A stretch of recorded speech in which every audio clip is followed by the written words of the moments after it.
Operation সিন্দুর সবচেয়ে বেশি বিপদে কে পড়েছে আপনারা সবাই জানেন, পাকিস্তান। অপারেশন ট্রেড, ব্যবসা বাণিজ্য বন্ধ হয়ে গেছে, কারা বিপদে পড়েছে? বাংলাদেশ। আর এবার ভারত সরকার সবচেয়ে বড় যে সিদ্ধান্তটা নিয়েছে, যেটা এই ৭৮ বছর স্বাধীনতার পর কোন সরকার সিদ্ধান্ত নিতে পারেনি, অবৈধভাবে বসবাস করা বাংলাদেশি এবং রোহিঙ্গাদের চিহ্নিত করতে হবে এবং খেদাতে হবে। আর এটার জন্য সবচেয়ে বেশি বিপদে কারা পড়বে আমি জানি, আপনারা সবাই জানেন। এই রাজ্যে তৃণমূল কংগ্রেস সবচেয়ে বেশি বিপদে পড়ে যাবে। গোটা ভারতবর্ষ জুড়ে ৩০ দিন সময় দেওয়া হয়েছে অবৈধভাবে বসবাসকারী অবৈধ বাংলাদেশি এবং রোহিঙ্গাদের সমস্ত রকম কাগজপত্র চেক করতে হবে। ভারতবর্ষের ইতিহাসে এত বড় সিদ্ধান্ত কোন ভারত সরকার আজ অব্দি নিয়েছে বলে আমি জানি না। ঠিক কি হলো, ঠিক কি হচ্ছে, ভারতের কোন রাজ্যে কি হচ্ছে, এই রাজ্যে কি হচ্ছে, সবটা বলবো আপনাদের। এই অত্যন্ত গুরুত্বপূর্ণ প্রতিবেদন শেষ অবধি দেখুন। আমি মানব, দ্য নিউজ বাংলায় আপনাদের স্বাগত জানাচ্ছি। আপনারা জানেন এই মুহূর্তে এই রাজ্যের ক্ষেত্রে বেশ কয়েকটা বড় বড় খবর কিন্তু ঘটে চলেছে, যে প্রতিবেদনগুলো আমি আপনাদের পরে দেখাবো। ৩২,০০০ প্রাথমিকের চাকরি বাতিলের মামলা কলকাতা হাইকোর্টে চলছে শুনানি। কিন্তু এই মুহূর্তে সবচেয়ে যেটা বড় খবর, ভারতের কেন্দ্রীয় স্বরাষ্ট্র মন্ত্রণালয় MHA, ministry of home affairs, পরিষ্কার ৩০ দিন সময় দিয়েছে ভারতের প্রত্যেকটা রাজ্য এবং কেন্দ্রশাসিত অঞ্চলকে। ৩০ দিনের সময়সীমা বেঁধে দেওয়া হয়েছে। এই ৩০ দিনের মধ্যে বাংলাদেশ থেকে আগত বেআইনি অবৈধভাবে আসা বাংলাদেশি এবং মায়ানমার থেকে আসা অবৈধ রোহিঙ্গাদের চিহ্নিত করতে হবে, তাদের পরিচয়পত্র যাচাই করতে হবে, তাদের সমস্ত কাগজপত্র চেক করে রিপোর্ট দিতে হবে কেন্দ্রীয় সরকারকে। ৩০ দিনের মধ্যে, মাসের ১৫ তারিখের মধ্যেই রিপোর্ট দিতে হবে এবং ভারত সরকার এদেরকে প্রত্যেকেই ডিপোর্ট করার ব্যবস্থা করবে। অর্থাৎ বাংলাদেশিদের বাংলাদেশে ফেরত পাঠানো হবে, রোহিঙ্গাদের মায়ানমারে ফেরত পাঠানো হবে। এত বড় সিদ্ধান্ত ভারতের ইতিহাসে আগে কোনোদিন নেওয়া হয়েছে বলে আমার জানা নেই। আপনারা গত ১-২ মাস আগে, যুদ্ধের আগে দেখছিলেন কিভাবে আমেরিকা থেকে একেবারে হাতে পায়ে কোমরে লোহার দড়ি বেঁধে ডিপোর্ট করা হচ্ছিল ভারতীয়দের, বাংলাদেশিদের। প্রচুর বিতর্ক হয়েছিল। এ রাজ্যে তৃণমূল, কংগ্রেস, বাম সবাই আপত্তি তুলেছিল, কেন লোহার বেড়ি পরিয়ে ভারতীয়দের ফেরত পাঠানো হবে? আমেরিকারা নিজেদের দেশটাকে ধর্মশালা বানাতে রাজি নয়। তাই অবৈধভাবে ঢুকে পড়া ভারতীয় হোক, বাংলাদেশি হোক, বিশ্বের অন্যান্য দেশের নাগরিক হোক, তাদেরকে একেবারে কোমরে লোহার বেড়ি পরিয়ে ডিপোর্ট করা হয়েছে, সেই দেশে ফেরত পাঠানো হয়েছে। সেই কাজটা কোনোদিন যে ভারতও করতে পারবে আমরা আগে কোনোদিন দেখিনি বা ভাবতে পারিনি। এবার সেটা হবে। ইতিমধ্যে বিতর্ক শুরু হয়ে গেছে, ভারত নাকি রোহিঙ্গাদের মায়ানমারে ফেরত পাঠাচ্ছে এবং জলেই ছেড়ে দিয়ে চলে এসছে, এই নিয়ে নাকি বিতর্ক চলছে। আমাদের দেশের এখানে, আমাদের রাজ্যের বিশেষ করে বামেরা, তৃণমূলীরা আপত্তি তুলেছে, কেন ভারত থেকে রোহিঙ্গাদের ডিপোর্ট করা হবে। এবার ভারতের মিনিস্ট্রি অফ হোম অ্যাফেয়ার্স পরিষ্কার সিদ্ধান্ত নিয়েছে যে অবৈধভাবে বসবাসকারী বাংলাদেশি এবং রোহিঙ্গাদের শনাক্ত করা হবে, তাদেরকে এক জায়গায় জড়ো করা হবে, ক্যাম্পে ঢোকানো হবে এবং প্রত্যেককে নিজেদের দেশে ফেরত পাঠানো হবে। এর জন্য জেলা পর্যায়ে পর্যাপ্ত পরিমাণ ডিটেনশন সেন্টার, প্রত্যেক রাজ্যকে জেলা পর্যায়ে পর্যাপ্ত পরিমাণ ডিটেনশন সেন্টার, আটক কেন্দ্র গড়ে তুলতে বলা হয়েছে, যেখানে এই অবৈধভাবে ভারতে ঢুকে পড়া অবৈধ অভিবাসীদের নির্বাসনের আগে অবধি রাখা হবে। এবং এর জন্য BSF, সীমান্তরক্ষী বাহিনী, আসাম রাইফেলস, তাদের ডিজি, এদের প্রত্যেককে নির্দেশ জারি করেছে MHA, অমিত শাহের স্বরাষ্ট্র দপ্তর। পরিষ্কার জানিয়ে দেওয়া হয়েছে, অবৈধ বাংলাদেশি এবং রোহিঙ্গা অনুপ্রবেশকারীদের ভারতে প্রবেশ, নথিপত্র সংগ্রহ, আবাসনের সুযোগ করে দেওয়া যে কোনো নেটওয়ার্কের বিরুদ্ধে কড়া পদক্ষেপ নেওয়া হবে। আমি জানি না তৃণমূলের নেতা নেত্রীরা যারা বাংলাদেশিদের, অবৈধ বাংলাদেশিদের ঢুকে পড়া এবং তাদেরকে যারা ভোটার কার্ড, আধার কার্ড করে নিয়েছেন, তাদের বিরুদ্ধে এবার কি ব্যবস্থা নেওয়া হবে। অমিত শাহ বলছেন এই পুরো নেটওয়ার্কের বিরুদ্ধে কঠোর ব্যবস্থা নেওয়া হবে। এটা শুধু অভ্যন্তরীণ ইস্যু নয়, জাতীয় নিরাপত্তার সঙ্গে জড়িত। মে মাসের প্রথম সপ্তাহে এই নির্দেশ দিয়ে দেওয়া হয়েছিল, এবার অফিসিয়াল নির্দেশ জারি করা হয়েছে। বিশেষ করে এই ইস্যুতে, অপারেশন সিঁদুরের পর ভারতে অভিবাসী ইস্যু, বাংলাদেশ এবং মায়ানমার থেকে অনুপ্রবেশ দীর্ঘদিন ধরেই রাজনৈতিক এবং নিরাপত্তাগতভাবে আলোচনার কেন্দ্রবিন্দু। এবার কিন্তু কড়াকড়ি করে দিল ভারতের স্বরাষ্ট্র দপ্তর। এবং আপনারা জানেন গতকালই খবর হয়েছে এবং একজন বাঙালি এর পেছনে জড়িত আছে। সুপ্রিম কোর্টের একজন বিচারপতি দীপঙ্কর দত্ত পরিষ্কার একটা রায়ে তিনি পর্যবেক্ষণ দিয়েছেন যে ভারত কোনো ধর্মশালা নয়, গোটা বিশ্বের সব উদ্বাস্তুকে আমরা আশ্রয় দিতে পারি না। বিচারপতি দীপঙ্কর দত্ত সুপ্রিম কোর্টের বিচারপতি একেবারে পর্যবেক্ষণ দিয়েছেন এবং তিনি পরিষ্কার বলেছেন ভারত কি গোটা বিশ্বের উদ্বাস্তুদের জন্য আশ্রয়স্থল হয়ে উঠছে নাকি। আমার প্রতিবেদন যারা প্রতিদিন দেখেন তারা পরিষ্কার জানেন যে আমি কি ধরনের কথা বলি। যে 1947 স্বাধীনতার পর এই ভারত ভেঙে দুটো মুসলিম দেশ হয়েছিল, একটা পাকিস্তান, একটা পূর্ব পাকিস্তান, যেটা অবশ্য পরে বাংলাদেশ হয়েছে। কিন্তু ভারত কি হয়েছিল? ধর্মশালা হয়ে গেছিল। যে যখন আসে যেমন ভাবে তা পারে তেমন ভাবে থাকে। আর আমাদের রাজনৈতিক নেতারা বিশেষ করে আমাদের রাজ্যে ভোটার কার্ড, আধার কার্ড করে দিয়ে তাদেরকে এই ভারতবর্ষের সব জায়গায় বসবাস করার সুযোগ করে দেয়। এই নেটওয়ার্কের বিরুদ্ধে এবার ব্যবস্থা নেবে ভারত সরকার। এবং বিচারপতি দীপঙ্কর দত্ত পরিষ্কার ঘোষণা করে দিয়েছেন যে সংবিধানের 19 নম্বর অনুচ্ছেদ অনুসারে একমাত্র তাদেরই ভারতে স্থায়ীভাবে বসবাসের মৌলিক অধিকার আছে যারা ভারতীয় নাগরিক। যারা ভারতীয় নাগরিক নন, অবৈধভাবে ঢুকে পড়েছেন, বেআইনিভাবে ঢুকে পড়েছেন, তাদেরকে তাদের দেশে ফেরত পাঠানো হবে। পরিষ্কার MHA ministry of home affairs 30 দিনের সময় দিয়েছে। এই 30 দিন সময়ের মধ্যে প্রত্যেকের ক্রেডেন্সিয়ালস অর্থাৎ কাগজপত্র দেখা হবে। প্রত্যেকটি রাজ্য এবং কেন্দ্রশাসিত অঞ্চলকে পরিষ্কার একেবারে স্ট্যাটিউটরি পাওয়ার্স দেওয়া হয়েছে এই যুদ্ধকালীন অবসরে।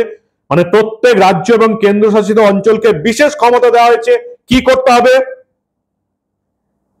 ডিটেক্ট করতে হবে, আইডেন্টিফাই করতে হবে এবং ডিপোর্ট করতে হবে। ডিপোর্ট করার কাজ ভারত সরকার করবে।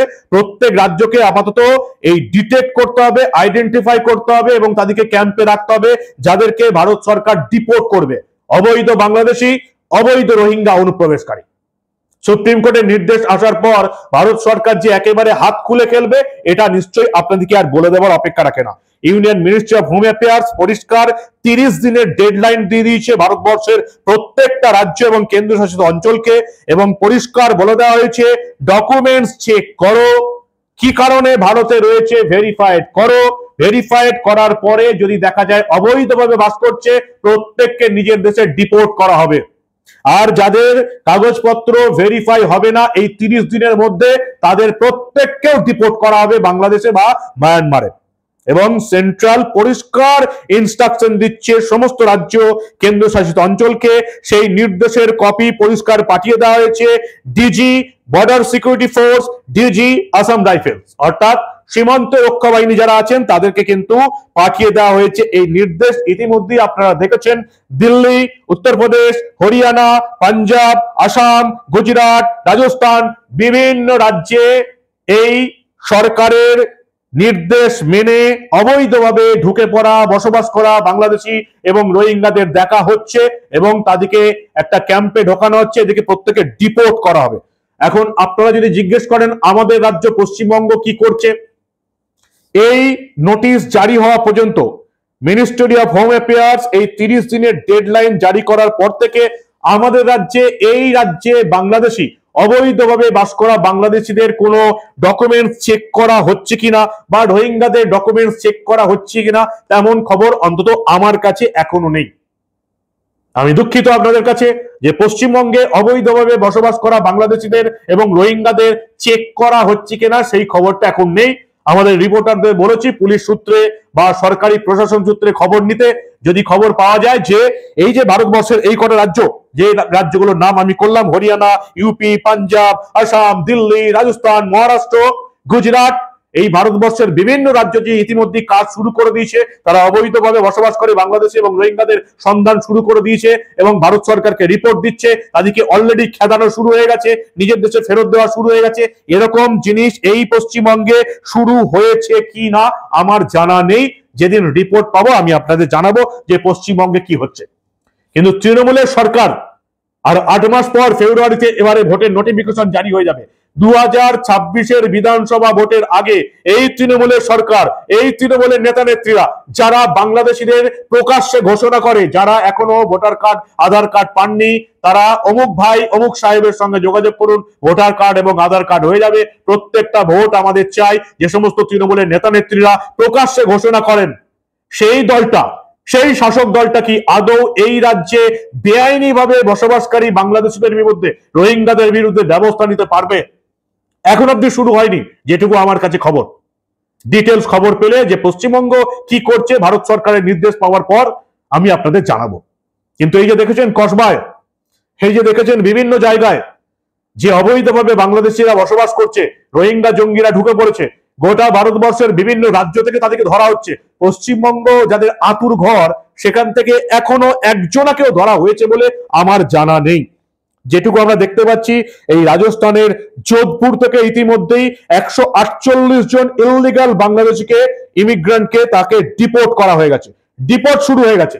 আমাদের রাজ্যে এখনো এই ডিটেক্ট এবং আইডেন্টিফাই করা হয়েছে কিনা আমার জানা নেই। আপনাদের যদি কারো জানা থাকে যে পশ্চিমবঙ্গ সরকার এরকম কোন জিনিস করছে, বাংলাদেশিদের চিহ্নিত করছে, শনাক্তকরণ করছে, অবশ্যই আমাকে জানাবেন, আমি আমার প্রতিবেদনে দেখাবো। গুজরাট, রাজস্থান সব জায়গা থেকে ডিপোর্ট করা শুরু হয়ে গেছে, অর্থাৎ তারা ইতিমধ্যেই এই ডিটেক্ট এবং আইডেন্টিফিকেশন করে ফেলেছে। এবার ডিটেনশন ক্যাম্পে নিয়ে গিয়ে এদেরকে ডিপোর্ট করা হবে বাংলাদেশে এবং মায়ানমারে।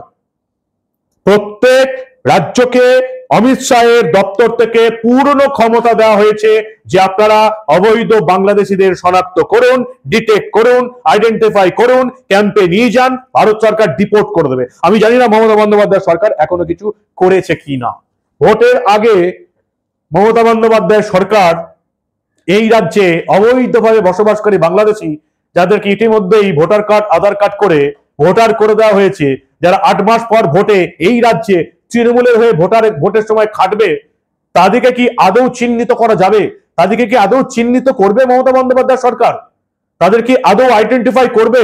ডিপোর্ট করে নিজের দেশে ফেরত পাঠানো তো অনেক দূরের কথা। মমতা বন্দ্যোপাধ্যায় সরকার কি এই যে গুলশন কলোনি কসবার, সেখানে কি অবৈধভাবে বসবাসকারী বাংলাদেশদের চিহ্নিত করতে পারবে? আপনারা কি বলেন? গোটা দেশে শুরু হয়ে গেছে, আমাদের রাজ্যে কি আদৌ শুরু হবে?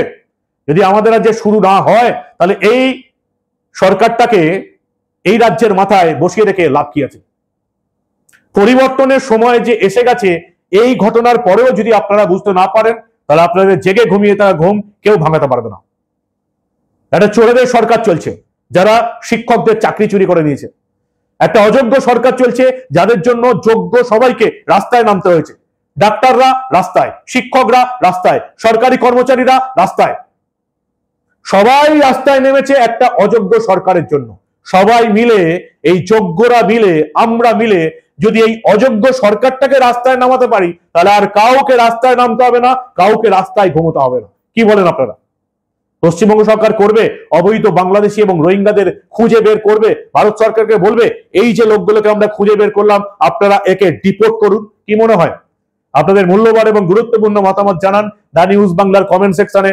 দেখতে থাকুন দা নিউজ বাংলা। আমরা আবার ভারতে ঘটে যাওয়া এই ধরনের কোনো গুরুত্বপূর্ণ ঘটনা চেপে রাখতে দেব না।